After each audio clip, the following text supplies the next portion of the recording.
They never found those bodies either. Greetings, Earthlings and Fragcommies. My name is Luke. I am Poe, and today we're going to talk about a fragrance that really got the ball rolling for me. But first, of course, we've got some Fragcomm questions. Our question today comes from Barry from the channel Sensualize across the pond over in the UK. And Barry featured my channel just a few weeks ago, and really appreciate his support. And it seems like he knows everyone in Fragcomm. Like, he comments on every channel, every video. If there's ever a conspiracy theory about one channel, one guy being an entire nation of people, it's gotta be Barry from Sensualize. Barry says, "How disappointing. I expect better of you, telling us how much this great fragrance is, how amazing the bottle is, how it's just like being in the Rockies, and then you drop the bombshell, it's discontinued." Quite frankly, Barry, I don't care. I don't care about your feelings. I don't care about my feelings, because I just push everything down and I overcompensate with this tough exterior and all this testosterone for other things that are going on in my life. Thanks for bringing that up. Tom Ford Tuscan Leather Eau de Parfum. Leather and raspberry right up front in the opening. The leather, though, is more of a supple leather. It's a softer suede-like leather. The raspberry is very prominent, though, and it's really kind of just a juicy, jammy raspberry. I got my master's in creative writing, and my thesis to complete my master's was to write a novel. If any of you are curious, my book is about a 12-year-old girl that shoots heroin in the Ozarks. So, fun for the whole family. I had to perform a public reading before the graduation ceremony. I think that's where Tom Ford Tuscan Leather shines the best. And that's where it really pops, is when you are in a formal environment. You can wear it casually, sure, and I have.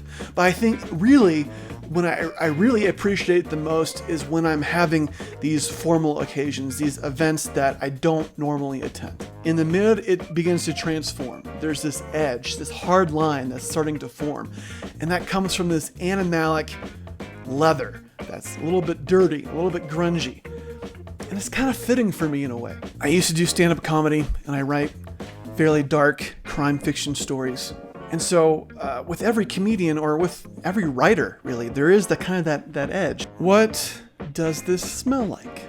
This smells like a gunslinger in the old Wild West. The road is a bit muddy. His horse is a bit dusty. And his leather vest and leather chaps have seen better days. But he's got this confidence about him. You know you won't be drawn on this guy, this cowpoke. Around his neck, there's kind of this bright purple red bandana that's clean. And it's not dirty like the rest of his outfit, as if he just crawled out of a ditch somewhere and tied on this bandana. And then you go up to him and you say, "I gotta know, why do you have on this bandana?" But he doesn't speak English. He's from Tuscany, guys. That, Fragcommies, is Tuscan Leather. Pros. This is a very, very beastly, projecting, long-lasting fragrance. It really just was one of those scents that, as soon as I sniffed it, it blew my mind. I couldn't stop sniffing it. I kept re-examining it.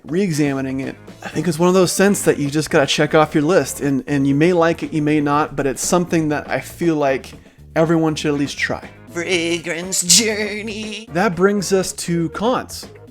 It's expensive. It is so easy to overspray this one. It will choke people out. You will get attention, and not the kind you're probably seeking, unless you're like one of those internet trolls. Look at me. I make comments. Cons, this is a polarizing scent.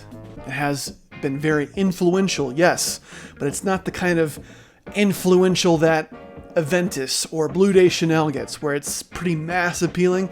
This one is divisive. Love it or hate it, though, I think all fragrance enthusiasts out there really appreciate what Tom Ford did with this scent in just terms of expression, in terms of there was really nothing like it before. That is going to wrap things up for me today, guys. Thanks for watching. If you like this sort of content, hit that subscribe button. If you want to be notified, hit the bell. you're gonna want to give this one a thumbs up. I mean, this was a pretty killer Tom Ford Tuscan Leather review. If you give it a thumbs down, you're gonna be like one of those email chains from like the early 2000s where you like, if you don't pass this on, you're gonna have like 7 years of bad luck.